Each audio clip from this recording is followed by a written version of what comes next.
Le Grand Matin Sud Radio, 7h, 8h30, Patrick Roger. Lévy sans interdit, bonjour Elisabeth Lévy. Bonjour Patrick, bonjour à tous. Le secrétaire général de l'ONU critique l'interdiction de l'abaya, aussi directement. Oui, Vous allez nous expliquer ça.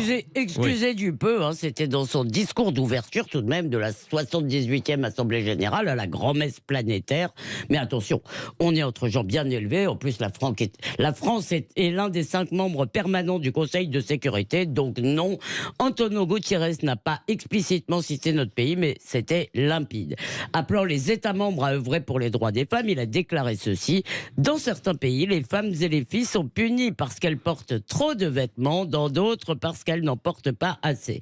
En clair, donc vous aurez compris, il compare la France à l'Afghanistan ou l'Iran. C'est beau comme du Mathilde Panot. Et d'ailleurs, cette convergence va bien au-delà du secrétaire général et même bien au-delà de l'ONU. Alors au sein de l'ONU, la France est régulièrement pointée du doigt par le Comité des droits de l'homme, où siègent des démocraties aussi exemplaires que le Soudan ou l'Arabie Saoudite.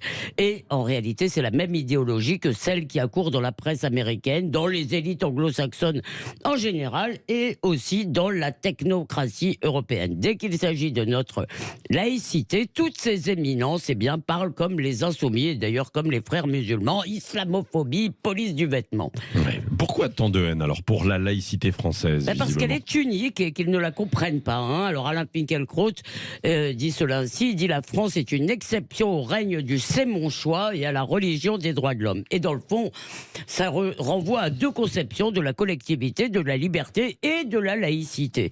Dans la conception anglo-saxonne, qui accourt presque partout en Occident, l'État laïque, la laïcité libérale, c'est celui qui organise le paradis multiculti. Venez comme vous êtes.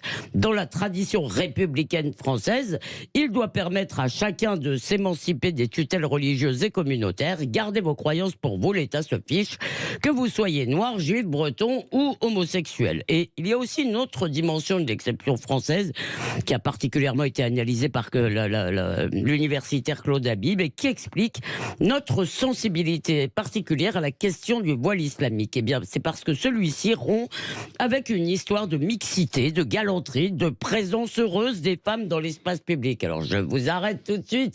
Ça n'est évidemment pas toute l'histoire, mais ça existe. Or, ce passé a été effacé, réécrit par le néo-féminisme comme un continuum d'oppression, de domination, de souffrance. Et bien sûr, l'unique coupable des maux des femmes et de l'humanité, c'est le mal blanc. Seulement, ce récit ne prend pas tout à fait dans la France des bistrots. En somme, Patrick, la France, ce qu'on lui reproche, de l'ONU au New York Times, c'est qu'elle n'est pas dans l'air du temps planétaire, elle n'est pas adaptée à un monde liquide, comme dirait le président. Je ne sais pas combien de temps le village gaulois résistera au rouleau compresseur, mais en attendant, il est amusant de noter que notre extrême gauche est totalement alignée sur les élites mondialisées.